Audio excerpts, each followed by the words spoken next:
Halo semuanya, Assalamualaikum warahmatullahi wabarakatuh. Selamat datang di kelas pasar modal. Pada kesempatan kali ini saya akan membahas analisis portofolio pada saham BBRI dan BBNI. Perkenalkan, saya Yakiatul Amalia dengan NIM 7311418044. Selamat menyimak. Langsung saja kita ke analisis yang pertama, yaitu analisis pada PT Bank Rakyat Indonesia Persero Tbk dengan kode emiten BBRI. Agenda pembahasan dalam analisis kali ini dimulai dengan profil perusahaan, kemudian analisis fundamental perusahaan, yang ketiga analisis teknikal, serta yang terakhir adalah kesimpulan. Yang pertama adalah profil perusahaan. BBRI didirikan pada 16 Desember 1895 dengan kantor pusat yang beralokasi di Gedung BRI 1, Jalan Jenderal Sudirman, Jakarta. Saat ini BBRI memiliki banyak sekali kantor wilayah, kantor cabang, dan kantor kas. Bank BRI juga memiliki beberapa kantor cabang di luar negeri, salah satunya beralokasi di Cayman Islands dan Singapura. Selain itu, BBRI juga memiliki beberapa anak perusahaan. Salah satunya adalah BRI Agro dan BRI Life. Kemudian, ruang lingkup kegiatan BBRI adalah turut melaksanakan dan menunjang kebijakan dan program pemerintah di bidang ekonomi dan pembangunan, melakukan kegiatan operasi sesuai dengan prinsip syariah. Pada tanggal 31 Oktober 2003, BBRI memperoleh pernyataan efektif dari Bapak Pam LK untuk melakukan penawaran umum perdana saham BBRI atau IPO kepada masyarakat. Selanjutnya, opsi pemesanan lebih dan opsi penjatahan lebih yang dilaksanakan masing-masing pada tanggal 10 November 2003 dan 3 Desember 2003. Kemudian, pada 10 November 2003, saham-saham BBRI dicatatkan pada Bursa Efek Indonesia atau BEI. Selanjutnya, menuju pada analisis fundamental BBRI.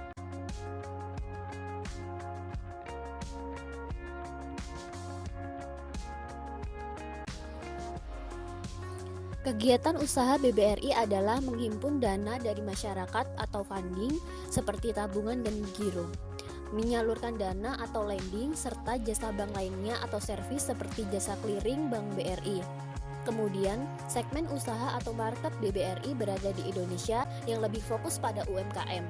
Kemudian, sumber income BBRI didapatkan dari memberikan kredit serta dari pendapatan non-bunga perseroan yang mengarah pertumbuhan fee-based income dari e-banking, trade finance, serta payment service.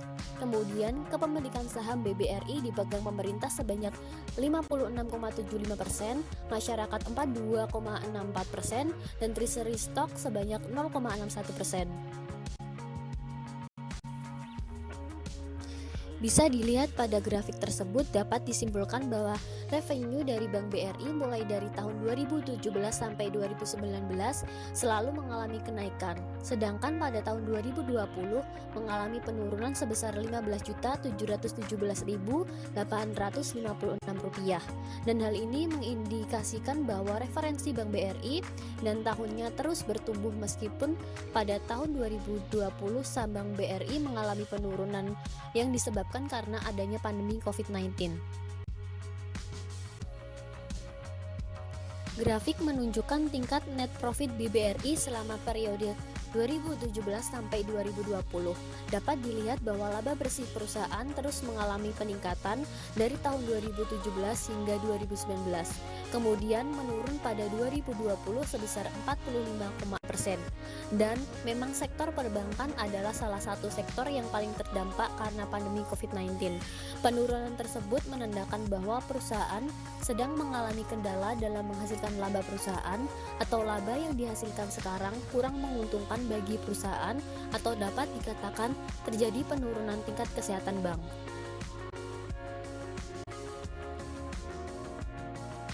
Grafik selanjutnya menunjukkan aset yang dimiliki perusahaan selama periode waktu 2017 hingga 2020. Dapat dilihat tiap tahunnya aset perusahaan terus bertumbuh dari tahun ke tahun.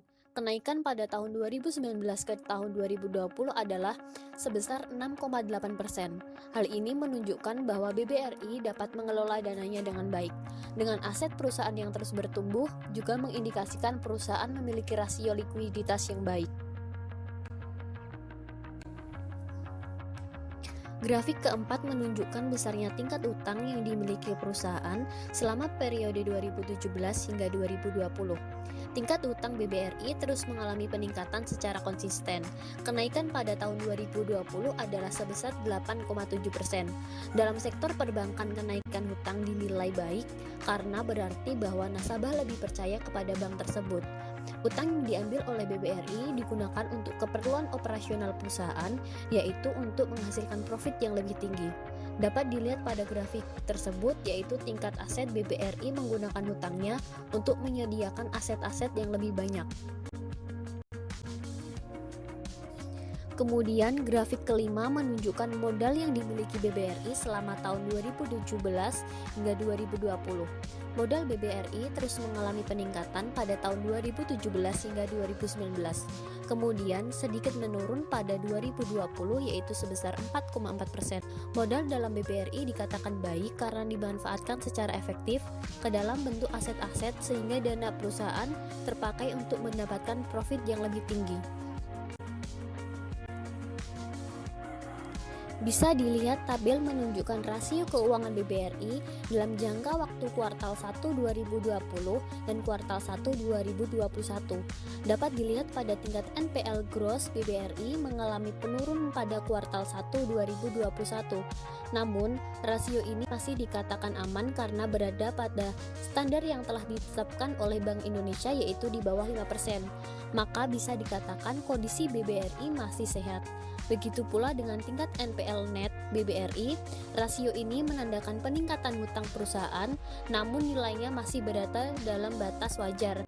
Kemudian CAR BBRI dari kuartal 1 2020, tetapi kita tetap melihat pada standar BI yaitu minimal di atas 9%. Dapat kita lihat nilai CAR mencapai 2 kali lipat dari standar yang telah ditentukan, maka bisa dikatakan kondisi bank dalam keadaan baik. Kemudian, tingkat LDR jika dikatakan baik meskipun mengalami sedikit penurunan. Tabel selanjutnya menunjukkan laporan keuangan BBRI selama periode 2017 hingga 2020. Langsung saja pada analisis laporan keuangan NPM atau Net Profit Margin BBRI mengalami penurunan di tahun 2020 yaitu hanya sebesar 16%. Dapat kita lihat rata-rata NPM BBRI adalah di atas 27%. Lalu dari segi EPS di angka 153. Ini juga mengalami penurunan karena masa pandemi dan dapat dilihat pada net profit juga mengalami penurunan yang cukup signifikan. Namun bila dilihat pada histori nilai EPS BBRI berada di atas 230. Kemudian baru 2020 di angka 30,23 mengalami peningkatan karena EPS yang menurun secara signifikan. Dari segi BF atau books value berada di nilai 1,637. Jika dibandingkan dengan harga sahamnya 4,630, maka kita bisa mendapatkan PBF di 2,83 kali dan memang secara histori nilai PBF selalu di atas 2. Kemudian dari segi DER atau DER di 6,56 kali dan jika dilihat dari historinya rata-rata di atas 5. Kemudian untuk ROE berada di nilai 9,53%. Jika dilihat pada histori biasanya di angka lebih dari 16%. Untuk ROA-nya di angka 1,24% dan jika dilihat historinya biasanya di atas 2%. Kemudian beralih ke analisis teknikal BBRI.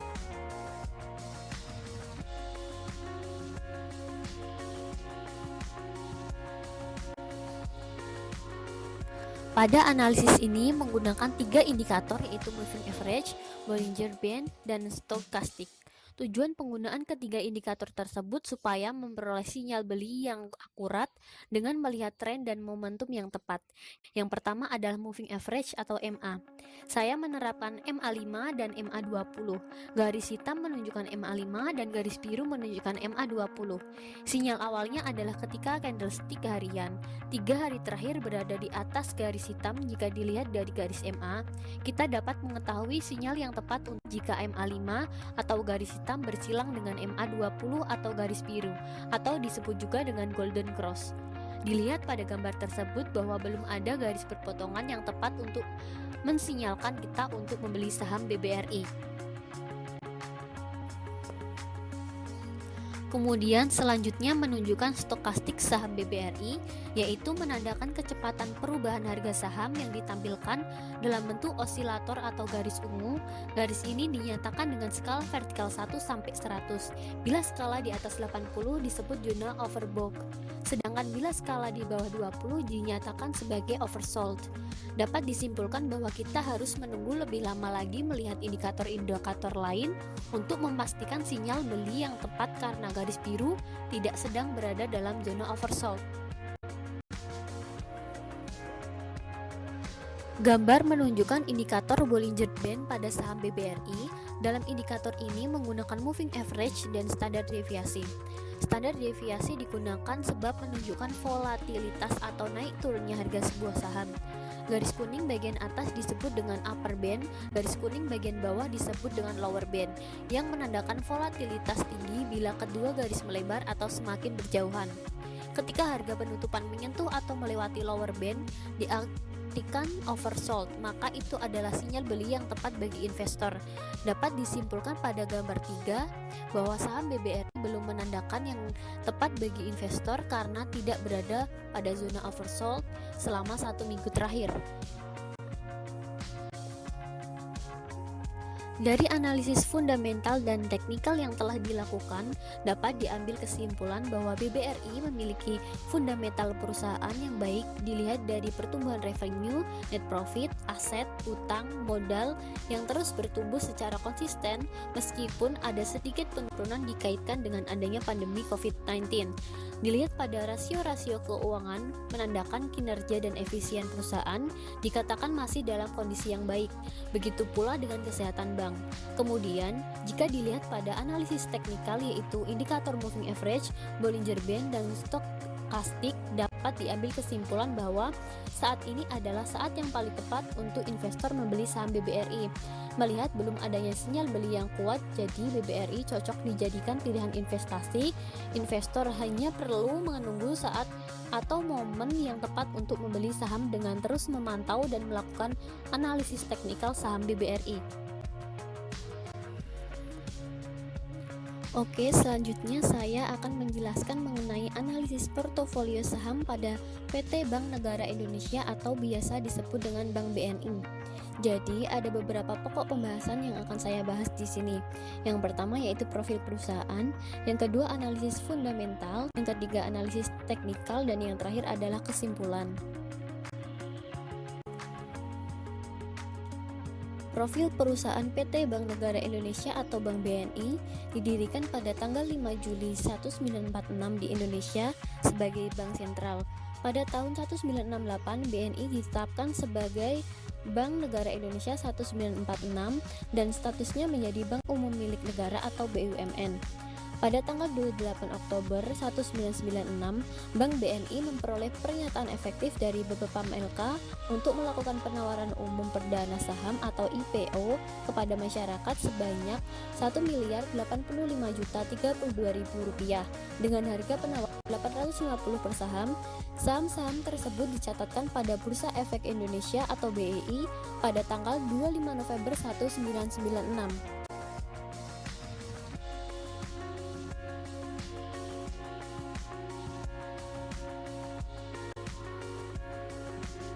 Analisis fundamental yang pertama yaitu mengenai bisnis model.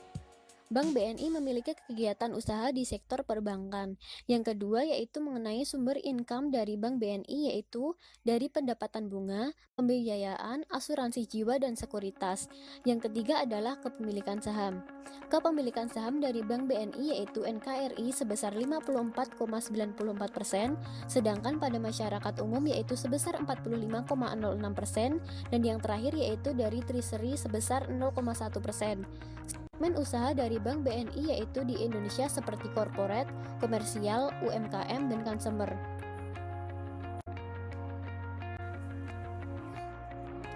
Bisa dilihat pada grafik tersebut, dapat disimpulkan bahwa revenue dari Bank BNI mulai dari tahun 2017 sampai 2019 selalu mengalami kenaikan, sedangkan pada tahun 2020 mengalami penurunan sebesar Rp3.487.012, dan hal ini mengindikasikan bahwa referensi Bank BNI dan tahunnya terus bertumbuh meskipun pada tahun 2020 saham Bank BNI mengalami penurunan yang disebabkan karena adanya pandemi COVID-19. Selanjutnya yaitu mengenai net profit pada Bank BNI. Pada grafik tersebut dapat disimpulkan bahwa net profit dari samping ini mulai dari tahun 2017 sampai 2019 selalu mengalami kenaikan, sedangkan pada tahun 2020 mengalami penurunan yang signifikan yaitu sebesar Rp12.104.073. Dibandingkan tahun sebelumnya, hal ini mengindikasikan bahwa net profit dari Bank BNI tiap tahunnya mengalami pertumbuhan meskipun pada tahun 2020 saham Bank BNI mengalami penurunan yang cukup signifikan yang disebabkan karena adanya pandemi COVID-19. Berikutnya yaitu mengenai aset yang dimiliki Bank BNI. Pada grafik tersebut dapat disimpulkan bahwa aset yang dimiliki Bank BNI mulai dari tahun 2017 sampai 2020 selalu mengalami kenaikan yang konsisten, yaitu pada tahun 2018 yang senilai Rp808.572.000. Hal ini mengindikasikan bahwa aset Bank BNI tiap tahunnya selalu mengalami pertumbuhan meskipun pada tahun 2020 kondisi ekonomis dan kurang baik. Selanjutnya yaitu mengenai hutang yang dimiliki Bank BNI. Pada grafik tersebut dapat disimpulkan bahwa hutang yang dimiliki Bank BNI dari tahun 2017 sampai 2020 selalu mengalami kenaikan. Hal ini mengindikasikan bahwa Bank BNI kurang baik dalam mengelola hutangnya. Yang terakhir yaitu modal yang dimiliki Bank BNI. Pada grafik tersebut dapat disimpulkan bahwa modal Bank BNI pada tahun 2017 menuju tahun 2018 mengalami kenaikan, tetapi mulai tahun 2019 menuju 2020 modal yang dimiliki Bank BNI mengalami penurunan. Hal ini mengindikasikan bahwa Bank BNI dalam 2 tahun kebelakang kurang baik dalam mengelola modalnya. Selanjutnya yaitu membahas mengenai indikator-indikator yang biasanya terdapat pada sektor perbankan. Pada sektor perbankan terdapat 4 indikator yang dapat dijadikan standar yang perlu diperhatikan seperti NPL gross, NPL net, CAR, dan LDR. Pada indikator NPL gross, Bank BNI di kuartal 1 2021 mengalami kenaikan yang cukup besar bila dibandingkan dengan kuartal tertentu di tahun 2020. Begitu juga pada rasio NPL net yang mengalami kenaikan walaupun nilai tersebut masih berada di bawah BI rate yang telah ditetapkan. Pada rasio CAR juga mengalami kenaikan pada kuartal 1 tahun 2021. Bila dibandingkan tahun sebelumnya, hal ini mengindikasikan bahwa Bank BNI memiliki rasio kecukupan modal yang berguna untuk mengantisipasi kerugian yang dihadapi oleh perusahaan. Sedangkan pada rasio LDR di kuartal 1 2021 mengalami penurunan sebesar 5,02%, tetapi nilai tersebut masih dianggap baik karena masih berada di rentang BI rate sebesar 78% hingga 92%. Selanjutnya yaitu membahas mengenai laporan keuangan yang ada pada Bank BNI. Bisa dilihat data tersebut merupakan ringkasan laporan keuangan PT Bank Negara Indonesia atau Bank BNI selama periode 4 tahun dimulai dari tahun 2017 hingga tahun 2020. Jika dilihat dari rasio NPM atau Net Profit Margin, Bank BNI dari tahun 2017 sampai 2020 selalu mengalami penurunan yang cukup signifikan. Hal ini dapat menandakan bahwa perusahaan kurang baik dalam menghasilkan laba bersih dari penjualannya, sehingga pada rasio MPS Bank BNI selalu mengalami kenaikan dari tahun 2017 hingga 2019, walaupun pada tahun 2020 mengalami penurunan yang disebabkan karena adanya pandemi COVID-19. Untuk rasio P/BV, seharusnya investor membandingkan dengan perusahaan lain yang berada di sektor yang sejenis untuk mengetahui apakah harganya masih relatif murah. Tetapi bila dilihat dari data, bisa disimpulkan bahwa rata-rata nilai dari PER dan BF Bank BNI masih berada pada rasio yang cukup bagus untuk dibeli. Sedangkan rasio DER dari tahun 2017 sampai 2020 bisa dibilang cukup bagus karena selalu di bawah angka 8%. Rasio keuangan terakhir yaitu ROE dan ROA. Pada rasio ROE, saham BNI dari tahun 2017 hingga 2020 mengalami fluktuasi karena dari tahun 2017 ke tahun 2018 mengalami peningkatan, tetapi di tahun berikutnya selalu mengalami penurunan. Biasanya investor cenderung akan memilih perusahaan yang memiliki nilai ROE yang tinggi karena hal tersebut dapat mengindikasikan bahwa perusahaan dapat menghasilkan laba yang besar. Selanjutnya yaitu mengenai analisa teknikal pada PT Bank BNI. Pada analisis teknikal untuk saham BNI menggunakan 3 indikator yaitu moving average, Bollinger Band, dan stokastik. 3 indikator ini digunakan untuk mempermudah investor memperoleh sinyal beli yang akurat. Analisis teknikal ini berfungsi untuk memprediksi arah pergerakan harga saham dengan membaca grafik saham. Maka investor dapat melihat apakah suatu saham cenderung akan bergerak naik atau turun. Jika dilihat dari analisis teknikal menggunakan MA5 dan MA20, maka dapat disimpulkan bahwa untuk saat ini lebih baik tidak membeli saham BNI terlebih dahulu dikarenakan belum adanya sinyal yang kuat untuk membeli.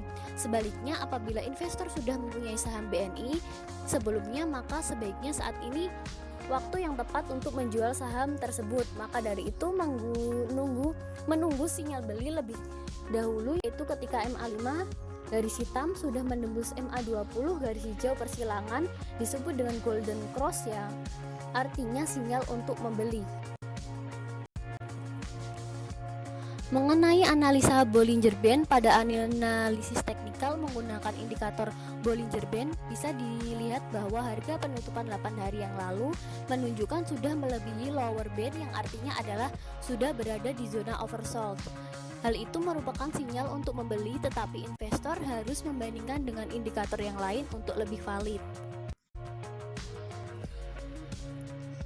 Yang terakhir yaitu mengenai analisis indikator stokastik. Untuk analisis indikator stokastik ini dapat disimpulkan bahwa saat ini lebih baik investor untuk lebih sabar karena garis biru sudah melewati fase oversold yang berada di bawah osilator, dan juga garis biru sudah melewati skala 20. Maka dari itu alangkah baiknya untuk menunggu sinyal kuat untuk membeli saham. Kesimpulan dari analisis Bank BNI yaitu yang pertama, untuk investasi jangka panjang Bank BNI memiliki fundamental perusahaan yang cukup baik dari segi revenue dan profit aset yang terus bertumbuh dan meningkat secara konsisten dari tahun ke tahun. Walaupun dari segi hutang dan modal kurang baik, tetapi untuk rasio tersebut termasuk dalam perusahaan yang sehat karena masih berada pada batas wajar dan aman yang telah diterapkan dengan menggunakan indikator moving average 5 dan 20, Bollinger Band, dan stokastik. Saat ini pada saham BNI belum terdapat sinyal yang valid untuk membeli, maka dari itu investor sebaiknya harus menentukan harga wajar terlebih dahulu dan menunggu pergerakan pasar sehingga terdapat momentum yang tepat untuk memenuhi syarat untuk membeli saham Bank BNI.